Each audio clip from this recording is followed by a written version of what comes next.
In our first panel, we're actually going to take it to the sports field to explore the changing role and impact of today's sports leaders in shaping our cultural conversation, influencing social conversations, and making a contribution to change for the better. Here to discuss these things, other topics and so much more in sports leadership are Lindsey Vonn, Olympic champion skier. Gabby Reece, a beach volleyball world champion. Lindsey Vonn, Gabby Reece. And Amber English, Olympic champion skeet shooter and active member of the military. Welcome, ladies.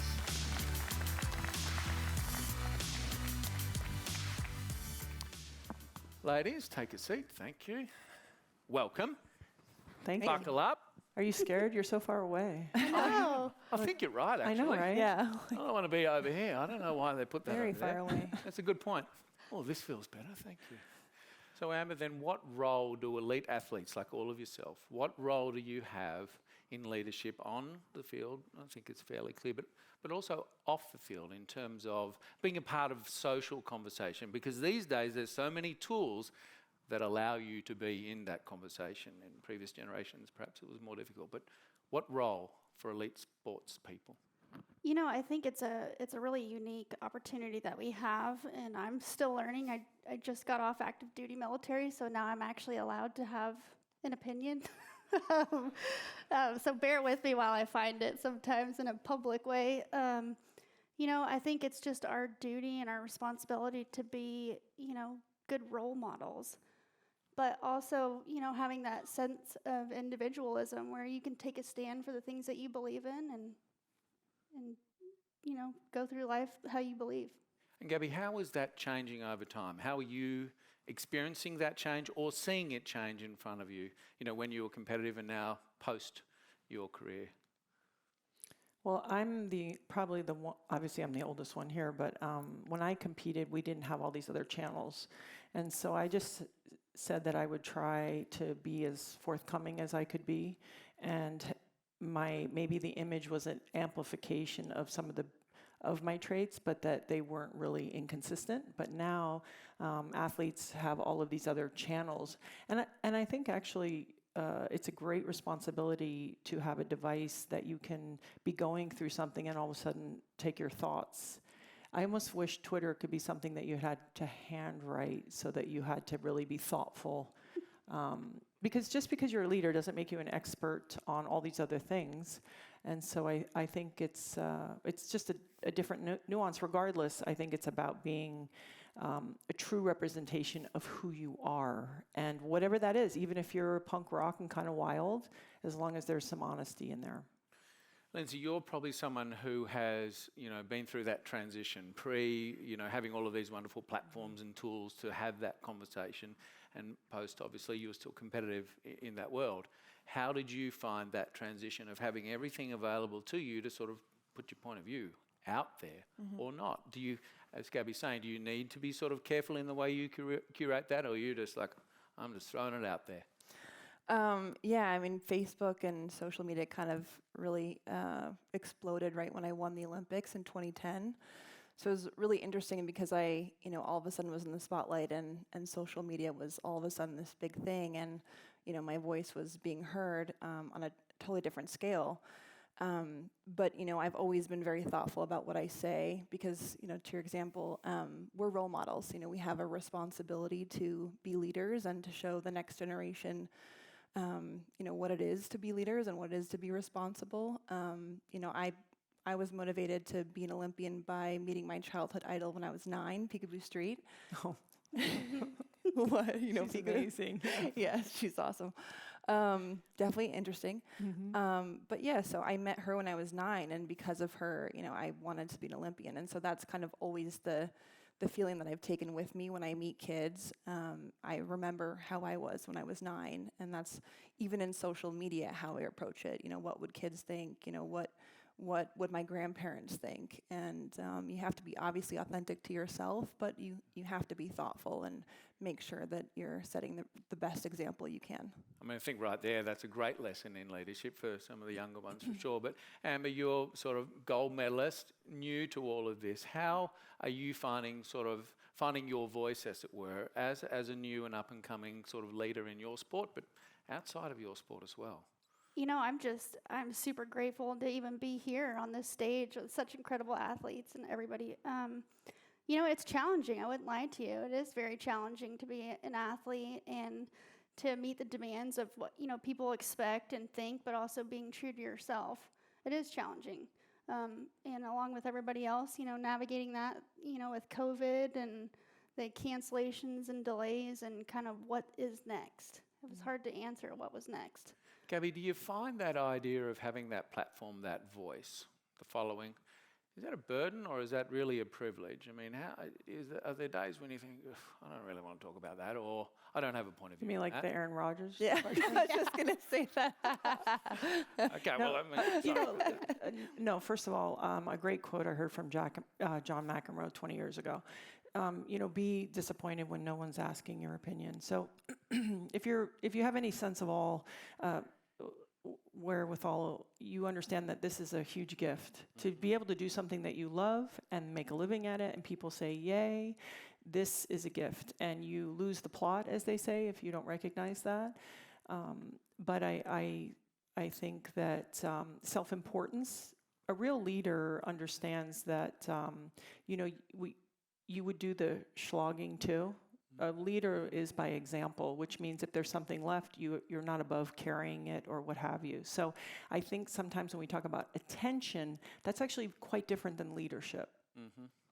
I think it's a great point, and that idea of leadership by example. Take all of you, I wanted you to take me back to the early years, the formative years that might have, you know, informed your view on leadership.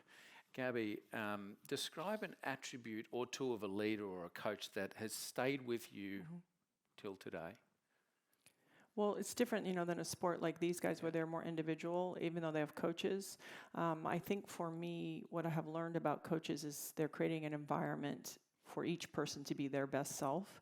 The coach is completely always accountable. So even when they make a mistake, they're willing to say, hey, I blew it.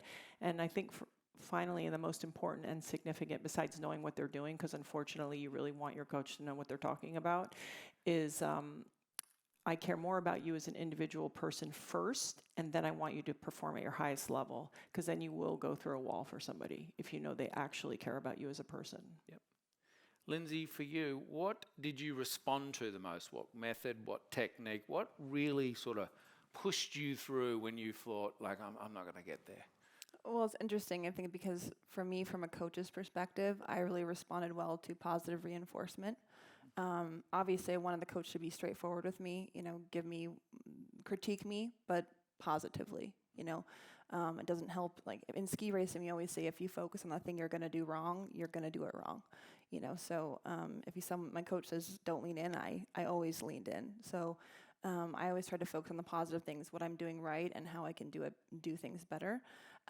But ironically, what motivated me internally was negative feedback. So whenever the media said bad things about me or someone said I couldn't do something, which has happened pretty much my whole career, that really motivated me to push myself even farther. So that's kind of was the driving force to, you know, constantly wanting to get better and faster and win more and more. I like proving people wrong. Well, I think you've done a pretty good job at doing that. I know, who would bet against her? What's that? Who would bet against her? Yeah, exactly. Who was that idiot? Anyway, Amber, what was one of the most challenging aspects of working with, you know, a coach, a leader, or a mentor? Some of the challenging things that maybe you didn't respond to for you? Challenging, ooh. You know, just kind of the negative feedback and kind of seeing what makes you tick as an athlete. Everybody's so different. You know, you need some athletes that need the tough love and other athletes that need the, you know, positive reinforcement. And it's a tough role for a coach to be able to treat everybody the way they need. Mm-hmm. So you're kind of more of a a therapist, life coach, everything else instead of just sports. But Yeah. you know, I think I didn't have one specific coach, but I really looked at I could learn something from every single person. Right. And a lot of with coaching, I've had to process information that they would say and then figure out how to get it out of my brain. So, I mean, that's all part of learning and being around a lot of people and just digging deep and seeing what you personally need Yep. as an athlete. So from Gabby, the environment, being accountable, being an enabler, caring, I think. From Lindsey, very positive reinforcement, but what you responded to most was actually like that headline or, you know, something that was said negatively. And then that idea of there's no one set, you know, size fits all, kind of the differences and catering to the differences. That's just a quick little sort of outline. I will say really quickly for Yeah. leaders or CEOs or anything, it's really important to be the pursuit of excellence yourself. You can't be like telling someone. So I think that this is a starting point for any person when you're talking about leadership. Yep. You can't be like, you do this. You have to be trying yourself. How has that changed, or is it changing as you observe younger kids and coming through the juniors, you know, the colleges and those sorts of things? Are those sorts of things that we just talked about, do they still hold true, or is the game changing as it relates to leadership and developing the next generation of elite athletes? I Go. think in my, again, my opinion, I'm finding it. I think, you know, we kind of, in leadership, we went from more of an authoritative kind of role, and now society is kind of moving into a listen and collaborate type of thing. And so It's an interesting shift. now we're trying to figure out how to collaborate different ideas and move forward. Gabby, I feel like you have something to say on this. Oh, well, it's just, you know, listen, besides whether it's in sport or in business, at some point, I was sharing a story earlier that it's like nothing can really get done on consensus. So that is it's so tricky. So it's like getting these ideas and getting these opinions so the leader can be more informed and make a more informed decision.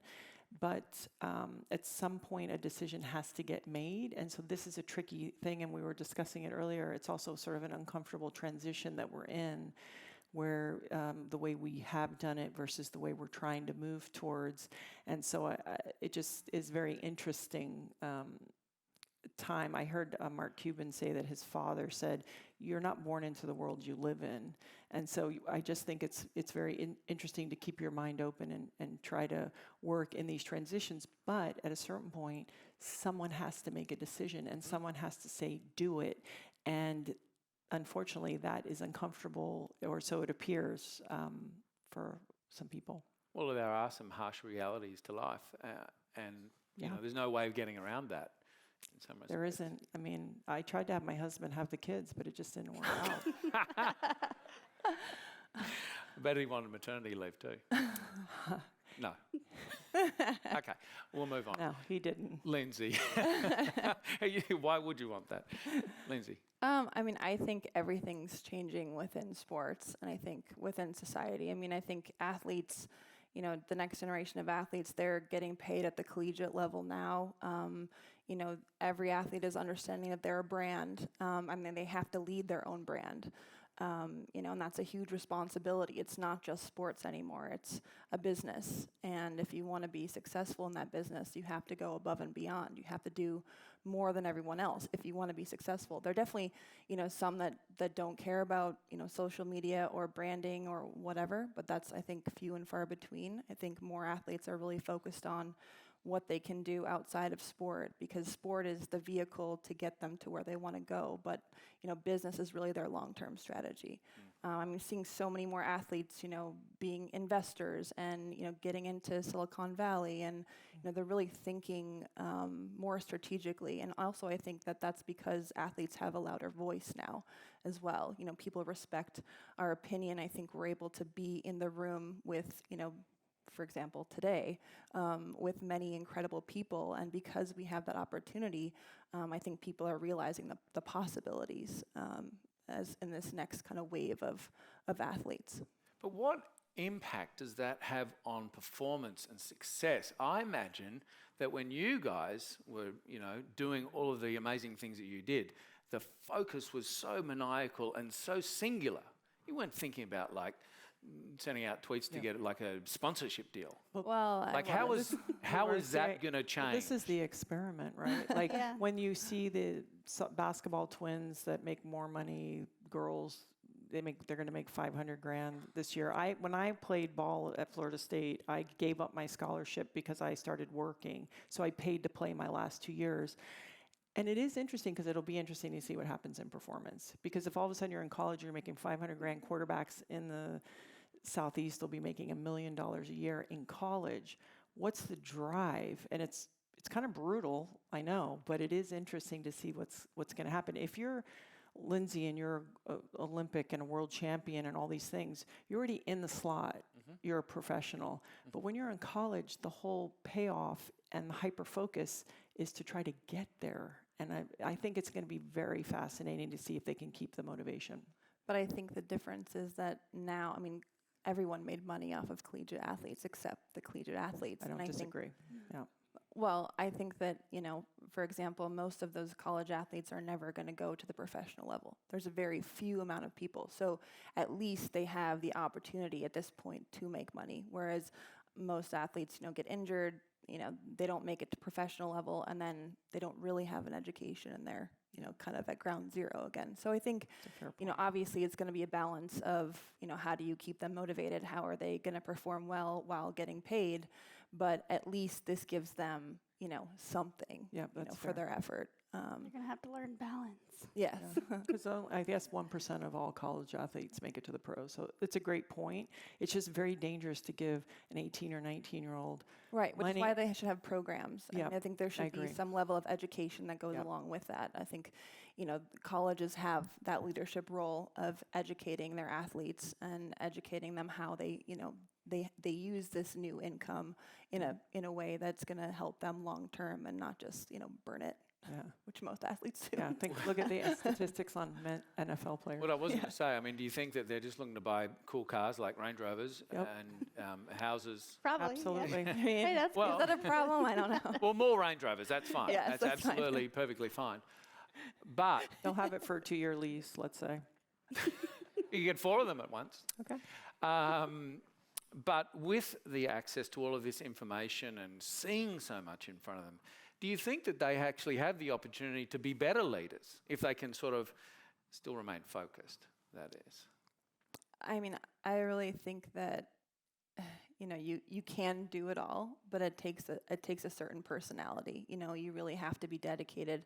And for me, it was always, having that balance. And, my sport came first, but I knew since I was 12 years old that if I didn't work hard outside of sport, I wasn't going to make enough money to, when I retired, not have to work. Same. So my dad made it very, very clear to me that, I don't want to be a ski bum, which happens to most skiers. But it's the pressure is an opportunity, and being in that position and having the opportunity to work hard is what I thrive on. So, I worked hard on my sport and I worked hard on my business, and I used every day as an opportunity to get better, to get smarter, to get faster. And that's led me down this path that, that's the reason why I'm here today. So I do think it's possible to do everything, but it's not easy, and finding that balance is exceptionally difficult, which is why, you need to surround yourself with amazing people, people that are smarter than yourself in all different areas, which is, part of, you're a business, you're also a leader. So you need to surround yourself with the right people. And that's really what makes a good team is having those people around you. And I think they're going to have to put systems in place to Really? put their phone away. Yeah, like I think if you're going to really, because your brain's getting rehardwired and all these things, I think they're also, the younger athlete will have to be like, okay, from 2 to 6, I don't have my phone. And I think they'll figure it out, they'll work it out, or they won't. But the focus is there's no getting around it. Yeah, fascinating. But I do have one last question, and I do want to answer it, and I'm going to get in trouble from Joe and everyone else, but I want to ask it. At the recent Olympics, Simone Biles made a courageous decision to partially withdraw from some of those events, the greatest in the world. What does her example teach us about leadership and putting everything at risk? That was full on. And how do you think it will impact this current and the next generation of people in sports, elite sports? Lindsey, you go first. You know, I think that took a lot of courage to make that choice. I think that it was very brave, and the fact that she opened the door to that conversation was huge. And you know, we can look to her as someone that was the first to kind of do that on that kind of a stage. I mean, obviously there was a lot of people, a lot of athletes that have talked about that before. I'm one of them, but you know, she did that on the largest scale in the world that you could possibly do that. And so I think we should give her a lot of credit for starting that conversation. But it's Well, and safety was involved. Like, you do a dangerous sport. If I was like feeling that way, the consequence in volleyball is not the same as downhill skiing or gymnastics. So I think there's an element to that where maybe for me, if it was like a softball player, you'd be like, we're at the Olympics. Like, this is stressful. You know what this is. So I think you've got to add that variable as well. I think Amber. she really just put, mental health and brought awareness back to it. There's kind of a stigma attached with it, and for her to use that platform to really put that out there, I respect her for it. And there was both sides of the spectrum on what people thought, but at least she was safe and was doing the best thing for her, and that's all that matters. And was that true leadership? I think it was. I mean, I think there's many ways to look at that scenario. I think for her and as individual and for what that did for the conversation, yes. I don't know what the team dynamics within the team were, but I know for what she did for the conversation was huge, and that was a true leader, yes. Ladies and gentlemen, sadly, that's all we have time for. Thank you so much, each and every one of you, for being so honest and open. Would you please thank wonderful leadership in sports panelists, Gabby, Reece, thank you very much. Thank you. Lindsey, Vonn, thank you very much.